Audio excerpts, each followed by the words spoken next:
ગઈકાલે ભાજપની સરકારે ગાંધીનગરથી એક કૃષિ મજાક પેકેજની જાહેરાત કરી છે।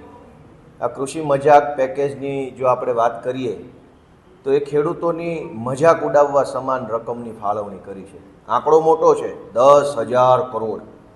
સાંભળવામાં એમ લાગે કે આ બધા ખેડૂતો માલામાલ થઈ જશે અને બધાના ઘરમાં ફળિયામાં એક હેલિકોપ્ટર આવી જશે, એટલા રૂપિયા જાહેર કર્યા છે।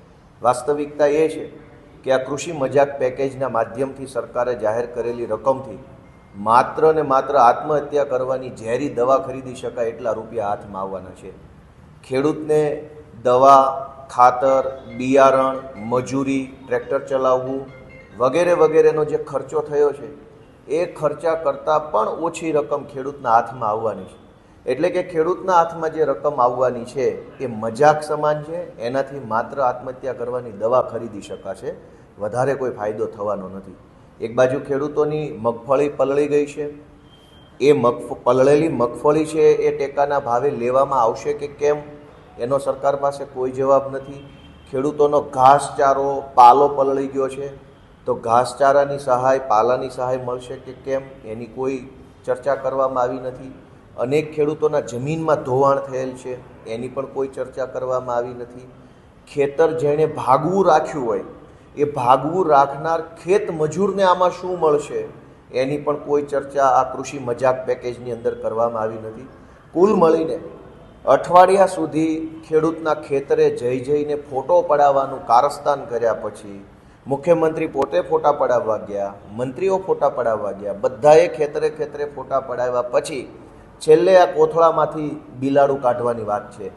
કૃષિ ખેડૂતોને જો ખરેખર સરકારે મદદ કરવી હોય તો મેં પહેલાં પણ કીધું કે બે રસ્તાઓ છે। 1 હેક્ટર દીઠ 50,000 રૂપિયાની સહાય ફરજિયાત કરવી જોઈએ। અને માત્ર 2 હેક્ટરની મર્યાદામાં શું કામ? કેમ કે વરસાદ ખાલી 2 હેક્ટરમાં તો પડ્યો નથી, વરસાદ તો તમામ જમીનો ઉપર પડ્યો છે। જ્યારે પાક તો બધો જ 100% પાકમાં નુકસાની છે અને સહાય માત્ર 2 હેક્ટરમાં। એટલે મને એમ લાગે છે કે ખેડૂતોનું જો ભલું કરવું હોય તો બે મુખ્ય બાબત છે। એક કે ખેડૂતોના સંપૂર્ણ દેવા આ વખતે માફ કરી દેવા જોઈએ અને દરેક ખેડૂતોને 50,000 હેક્ટર દીઠ સહાય કરવી જોઈએ। અને પલળેલી મગફળી કે સોયાબીન કે પલળેલું જે કાંઈ અનાજ છે, જે કાંઈ ધાન છે, પાક છે, એને પણ સરકારે ટેકાના ભાવે ખરીદી લે તો અને તો જ ખેડૂતોને બચાવી શકાય એમ છે। હાલમાં ભાજપે ખેડૂતોની જે મજાક ચાલુ કરી છે, મજાક પેકેજ જાહેર કરીને, એ એક પ્રકારે કડદો જ છે। કેમ કે તોકતે વાવાઝોડા વખતે આપણે જોયું છે કે સરકારે કરોડો રૂપિયાનું પેકેજ જાહેર કર્યું, એ પેકેજ ખેડૂતો સુધી નથી પહોંચ્યું, એ પેકેજ ભાજપના મળતિયા ખાઈ ગયા। તોકતે વાવાઝોડા વખતે અમરેલી જિલ્લો, ગીર સોમનાથ અને જૂનાગઢ જિલ્લાના અનેક તાલુકા અને ગામડાઓમાં નુકસાન થયું હતું, પેકેજ બધું જ ભાજપના માણસો ખાઈ ગયા। આ જે પેકેજ જાહેર થયું છે એ પેકેજ પણ મોટાભાગનું ભાજપના માણસો ખાઈ જવાના છે અને ખેડૂતોના નામે વાહવાહી લૂંટવાનો અત્યારે કારસ્તાન થઈ રહ્યું છે, એની હું નિંદા કરું છું। અમારી સ્પષ્ટ માંગણી છે આમ આદમી પાર્ટી તરફથી ખેડૂતો વતી કે ખેડૂતોનું સંપૂર્ણ દેવું માફ કરવું જોઈએ। ખેડૂતોને પર હેક્ટર 50,000 રૂપિયા તમામ નુકસાનીનું વળતર ચૂકવવું જોઈએ અને પલળેલી મગફળી કે સોયાબીન કે જે કાંઈ પાક છે એને સરકારે ખરીદી લેવો જોઈએ।